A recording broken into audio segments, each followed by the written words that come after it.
My brother knocked up my fiancée, and my parents told me to support his new family, so I walked out, built a tech career, and watched them lose every penny. The universe balances the scales, but I made sure to lock the door when karma came knocking. Logan was the golden boy, and I was the invisible background character. Dad handed me a rusty bike for my 16th birthday, but 2 years later, they bought Logan a brand new Honda Civic. I was the unpaid intern. He was the celebrity.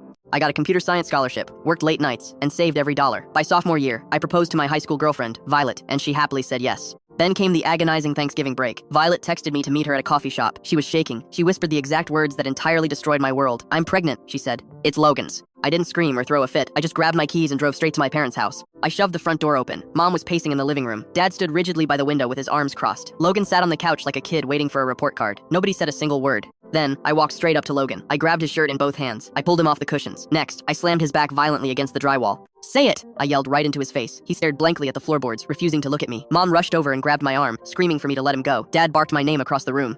Again, I kept my knuckles tightly balled in Logan's shirt. "You ruin absolutely everything," I hissed. "He's taking responsibility," Mom yelled back. "We have to support him as a family." I turned to look at her. "Support him?" Dad sighed and said mistakes happen. He told me to let her go if I really cared about her, like she was just some old jacket. I shoved Logan's chest away from me and pointed at all three of them. "You made your choice today," I said. "It's always been him." I walked out the front door without looking back. I changed my number the next morning and blocked every single one of them. I buried myself in coding at a cybersecurity lab and built my life from scratch. 4 incredibly fast years flew by. I became the lead developer at a successful tech startup, bought a luxury condo downtown, and flew across the country for keynotes. Meanwhile, the golden boy completely crashed and burned. Logan flunked out of pre-med and quit jobs because people disrespected him. He started fake businesses and took out huge loans. My parents blindly covered his debts every single time. They drained their retirement accounts and sold my childhood home just to keep him out of bankruptcy. Then, Logan finally got arrested for loan fraud. Violet packed up the baby and immediately moved out of state. My parents had to move into a tiny, roach-infested rental apartment. Dad's health was failing rapidly from the overwhelming stress, and Mom was forced into working exhausting night shifts at a grocery store. One Tuesday night, my phone rang. It was an unknown caller ID, but I picked it up.